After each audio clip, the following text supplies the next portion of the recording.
తెలంగాణలోని నల్గొండ జిల్లా కొండమల్లేపల్లిలో ప్రైవేట్ పాఠశాల ప్రిన్సిపల్ రూపారెడ్డిని ఆమె విద్యాసంస్థలో చదువుతున్న విద్యార్థులే చంపినట్లు ఎస్పీ శరత్ చంద్ర పవార్ తెలిపారు. జలసాలకు అలవాటు పడిన ఇద్దరు విద్యార్థులు రూపారెడ్డి ఇంటికి దొంగతనానికి వెళ్లారని చెప్పారు. రూపారెడ్డిపై కక్ష పెంచుకుని ఈ దారుణానికి ఒడిగట్టినట్లు వెల్లడించారు.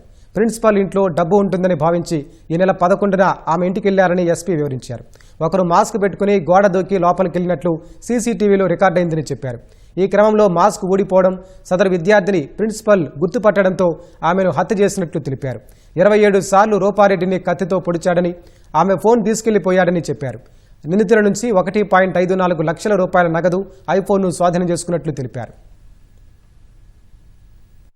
సీసీటీవీ ఫుటేజ్లో ఒక రెడ్ కలర్ హుడీ కోట్ లాగా వేసుకొని వెనుక నుంచి ప్రవేశించి లోపలికి వెళ్లి చంపి మళ్ళీ బయటికి వచ్చి గోడ దూకి చెట్ల ఏరియా నుంచి పారిపోతున్నట్టు మనకి ఫస్ట్ ఇనిషియల్ గా మనకి క్లూ వస్తుంది.